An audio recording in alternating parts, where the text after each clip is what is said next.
Merci Olympe, messieurs, mesdames, pardon, ou mesdames et messieurs, chers collègues. Je vous remercie je remercie Mathieu de m'avoir donné cette occasion, je ne sais plus trop bien quoi dire par rapport à libérer l'entreprise, les ordonnances Macron. On va voir ça. Elles ont fait beaucoup parler en métropole. Donc, est-ce que c'est judicieux de bouger le droit du travail calédonien de façon à ce que nous ayons aussi peut-être autant de mouvements derrière? Voilà. Donc j'ai un peu customisé le code du travail calédonien en posant la question de faut-il une réforme ou pas, en s'inspirant donc de ces ordonnances Macron. Alors juste pour rappeler un petit peu le contexte par rapport à la métropole, il y a eu donc 5 ordonnances en date du 22 septembre 2017 que l'on a baptisées les ordonnances Macron, la loi travail 2. Donc ça s'inscrit aussi dans une réforme qui avait été engagée par la loi El Khomri dès 2016. On est dans un mouvement un petit peu plus général et je dirais de généralisation de ce qui avait déjà été fait en 2016. On parle des ordonnances Macron, il ne faut pas quand même oublier qu'elles ont fait l'objet d'une loi de ratification en date du 29 mars 2018 et que cette loi de ratification apporte quand même quelques modifications aux ordonnances. Moi, je vais, dans le cadre de ce propos, me limiter aux ordonnances telles qu'on les a entendues et de toute façon, ne prenant que les idées phares des ordonnances, la loi de ratification n'est venue modifier qu'à la marge les ordonnances et sur des points, alors non pas de détail, mais en tous les cas sur des points de forme et on va dire très certainement pas sur le fond ou sur l'esprit de la réforme. Alors, je continue en vous disant que c'est une réforme majeure du droit du travail métropolitain. Je pense qu'il suffisait de regarder les médias pour le constater, tout simplement parce qu'il s'agit d'un véritable changement de paradigme. Tous les universitaires ont repris ces termes. C'est un changement de paradigme, oui, parce qu'on modifie profondément le droit du travail et, je dirais, l'histoire du droit du travail, la construction historique du droit du travail, et notamment une remise en question de ce que l'on appelle l'ordre public social et le principe de faveur.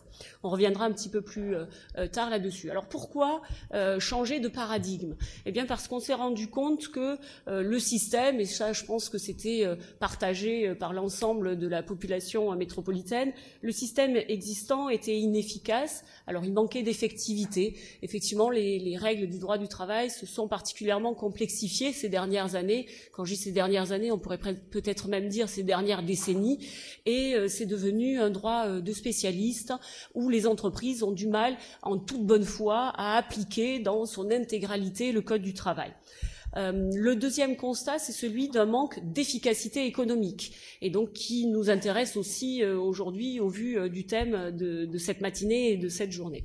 Le manque d'efficacité économique serait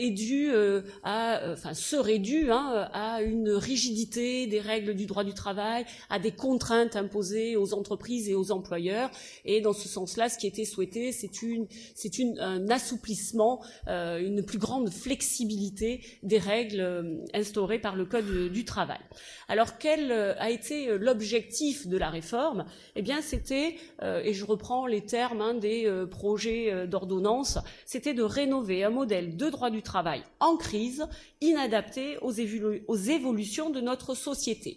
Les évolutions de notre société sont listées aussi par la ministre du Travail qui faisait état de l'internationalisation de l'économie, de la transformation numérique et des nouvelles attentes des salariés, notamment un meilleur aménagement entre respect de la vie professionnelle et de la vie privée.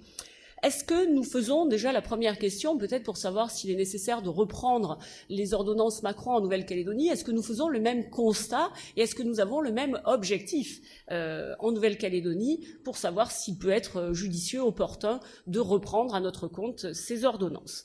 Alors, même constat, même constat, même objectif, ça signifie aussi qu'il faut que nous nous interrogions, sur le modèle de droit du travail que nous souhaitons adopter, mettre en place, rénover en Nouvelle-Calédonie. Donc, est-ce que nous souhaitons un droit du travail plus protecteur des salariés, le Code du travail étant déjà considéré comme étant protecteur des salariés, ou est-ce que nous souhaitons un Code du travail qui promeut davantage l'intérêt de l'entreprise? Donc il y a déjà une question idéologique avant même d'envisager l'évolution des règles de droit positif. Alors l'intervention, c'est libérer l'entreprise. Libérer l'entreprise calédonienne, cela signifie que l'on va adopter dans le cadre de cette intervention un angle plus économique du droit du travail et du Code du travail. Et cet angle économique, ça serait l'idée qui serait sous-jacente, serait de relancer l'économie si elle est en berne, ce qui est au vu des entreprises, plutôt le cas à l'heure actuelle, améliorer la compétitivité, ça c'est un leitmotiv pour les entreprises calédoniennes, la productivité et créer des emplois. Et les dernières statistiques montrent que le chômage en Nouvelle-Calédonie est quand même en progression malheureusement. Alors, quels apports reprendre de cette réforme métropolitaine pour le compte de la Nouvelle-Calédonie et pour quelles raisons nous les reprendrions? Alors, finalement, j'ai essayé de regrouper ça autour de deux grandes idées. Je n'ai pas cherché très loin, ce n'était pas très difficile. Il y a deux ordonnances qui portent des titres qui, finalement, promeuvent les idées qui nous intéressent. Ce qui me semble opportun pour la Nouvelle-Calédonie, ça serait peut-être d'envisager une réforme pour renforcer la prévisibilité et la sécurisation juridique des relations de travail. Et la seconde idée, mais qui finalement est déjà dans les esprits calédoniens, serait de réformer pour refonder le dialogue social.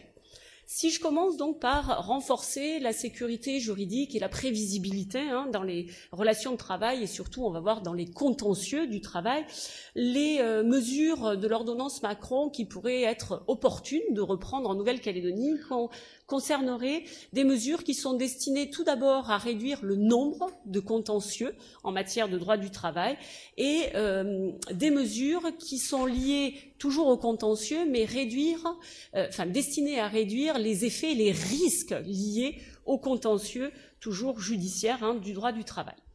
Sur les contentieux en droit du travail, le constat métropolitain calédonien, c'est que les conflits du droit du travail sont les plus nombreux. Ils représentent, si je regarde les statistiques 2017, les clés de la justice, alors qui englobent Nouvelle-Calédonie et métropole, à eux seuls, ils représentent 35% des contentieux portés devant la cour d'appel.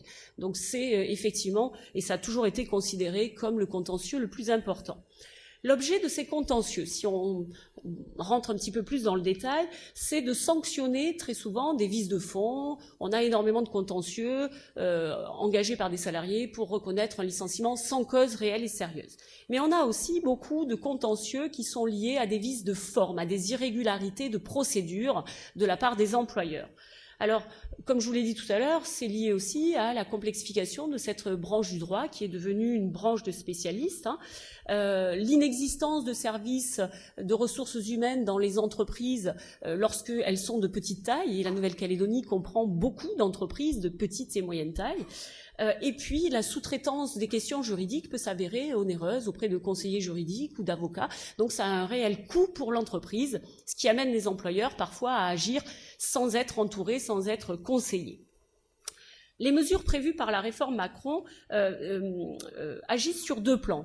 L'idée, c'est tout d'abord de sécuriser les actes juridiques dès leur conclusion, ab initio. Et si on a failli au moment de la conclusion, eh bien, on a prévu des possibilités de régularisation des actes que l'on aurait pris et dans lesquels on aurait éventuellement commis des erreurs. La sécurisation, tout d'abord, donc des actes juridiques dès leur conclusion. Le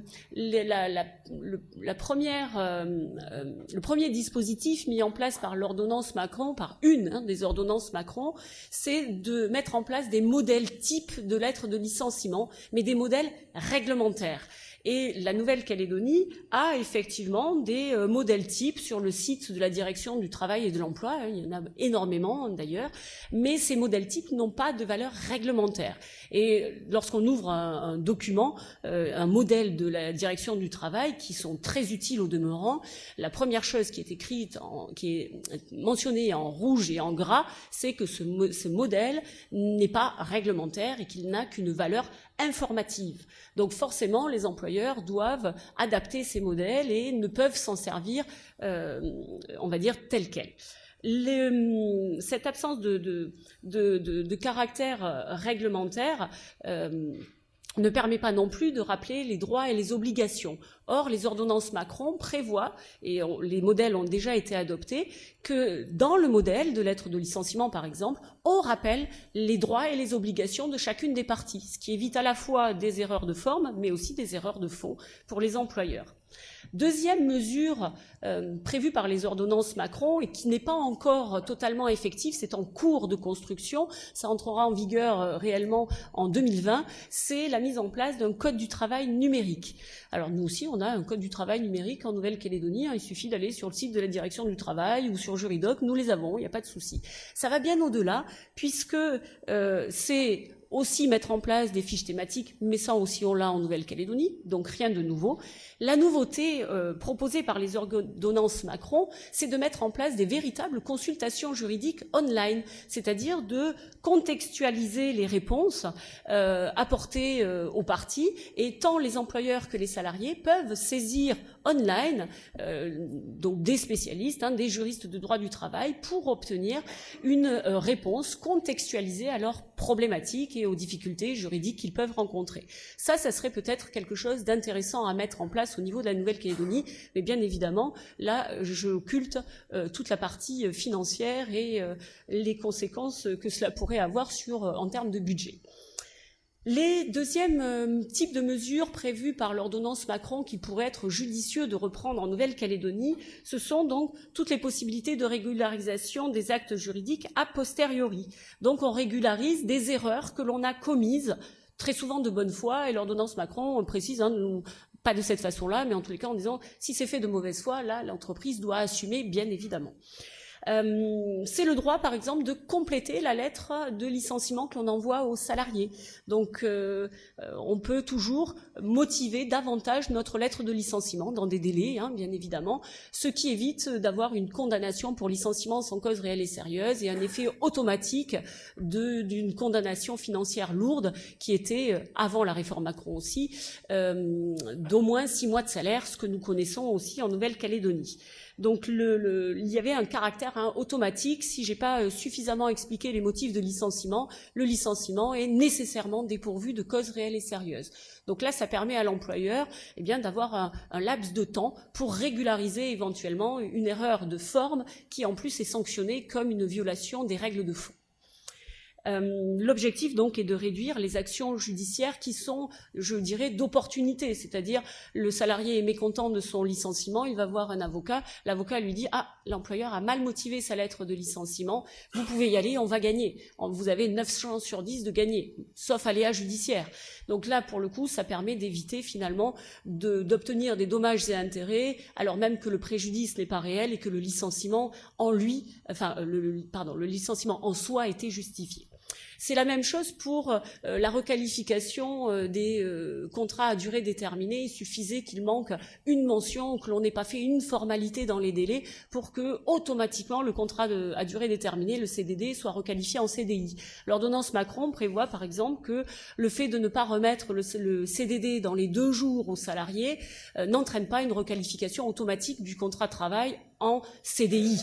Bien évidemment, c'était une erreur de forme que l'on sanctionnait encore une fois comme une violation des règles de fond, donc il paraît judicieux, sans pour autant enlever l'obligation de l'assouplir ou de la sanctionner comme une véritable irrégularité procédurale.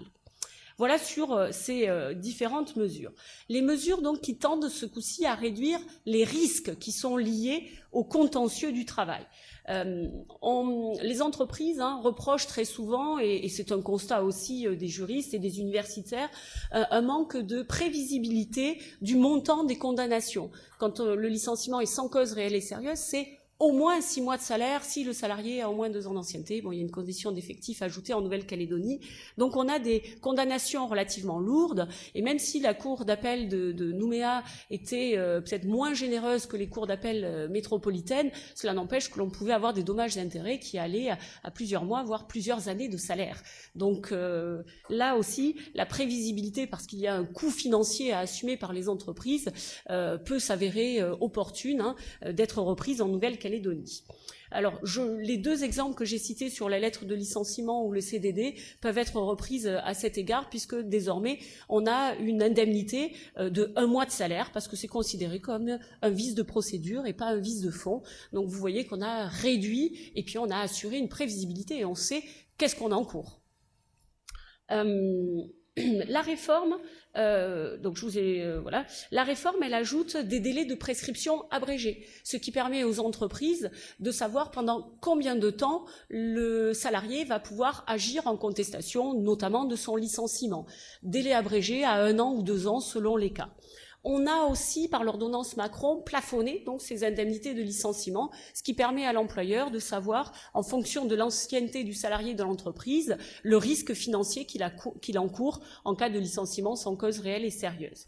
Enfin, et donc ça permet bien sûr cette anticipation financière du risque et judiciaire.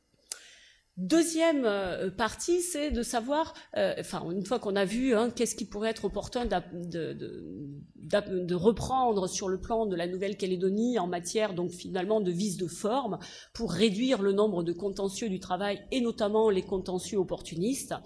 Le deuxième volet de la réforme Macron qui pourrait être judicieux de reprendre en Nouvelle-Calédonie, c'est de réformer donc pour refonder le dialogue social. Les deux objectifs affichés, c'est refonder pour un dialogue social qui est facilité et plus de dialogue social. Et deuxièmement, c'est de reconnaître une prépondérance de l'accord collectif par rapport à la loi. Sur le premier objectif, l'ordonnance Macron s'est concrétisée par la fusion des instances représentatives du personnel, délégués du personnel, comité d'entreprise, CHSCT. Il y a une fusion donc de toutes ces institutions, parce qu'on considérait et les entreprises considèrent, à juste titre très certainement, qu'il y a une lourdeur à gérer ces institutions représentatives du personnel. Il y a un effet de seuil aussi à partir de 50 salariés où on se retrouve avec toutes ces instances à gérer, beaucoup de salariés protégés, beaucoup d'heures de délégation, donc forcément moins de productivité pour l'entreprise, énormément de réunions à organiser et tout un travail en amont pour préparer ces différentes consultations. La réforme, donc, c'est cette fusion dans une instance unique que l'on appelle le Conseil social et économique. Et on ajoute dans les entreprises de plus de 300 salariés une commission santé-sécurité pour ne pas totalement fondre le CHSCT, l'ancien CHSCT, dans les fonctions du CSE, du Conseil social et économique.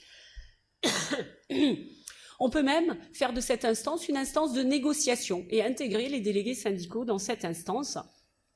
Auquel cas, on a une instance qui joue tous les rôles, information, consultation et négociation. La Nouvelle-Calédonie pourrait s'en inspirer. Pourquoi ? Parce que à l'époque, elle était pionnière. Elle avait la même idée. Dès 2011, on a eu une session du dialogue social pour réformer les institutions représentatives du personnel. Et figurez-vous, à se demander si l'ordonnance Macron n'avait pas repris notre idée, c'était de fusionner les instances représentatives du personnel dans une instance unique que l'on appelait le Conseil d'entreprise. Cette réforme est toujours en cours, elle a été reprise fin 2017, elle n'est toujours pas sortie, elle est toujours dans les cartons, mais on verra à quoi ça nous amène. En tous les cas, on avait exactement la même idée, donc pourquoi irais-je à l'encontre d'une volonté partagée des partenaires sociaux de modifier les règles à ce propos? Et donc, du coup, j'avance. Le deuxième intérêt de l'ordonnance Macron, c'est de multiplier les acteurs de la négociation collective. Alors là, si ça pourra peut-être faire plaisir aux entreprises, ça fâchera très certainement les syndicats, mais je vous ai dit que mon propos, étant de libérer l'entreprise, était dans une optique plutôt économique et de ce fait moins sociale. Donner le premier rôle à la négociation collective, même en l'absence de délégués syndicaux. Donc en métropole, on a prévu énormément de mandatements des salariés par les organisations syndicales représentatives, même lorsqu'elles sont absentes des entreprises. Mais on va avoir recours au mandatement par des organisations représentatives, syndicales représentatives au niveau de la branche, au niveau national. Donc on a multiplié ces cas de mandatement. On peut même arriver jusqu'à, dans les entreprises de moins de 11 salariés, ce qui peut intéresser la Calédonie au vu des caractères des entreprises et des petites entreprises calédoniennes, c'est de dire que l'employeur propose un projet d'accord collectif qui est soumis à référendum des salariés.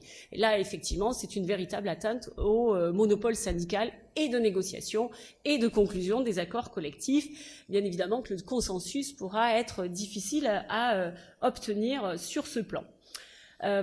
Pour autant, ça peut être intéressant parce que, je vous dis, le tissu économique permettrait d'avoir de la négociation collective dans toutes les entreprises.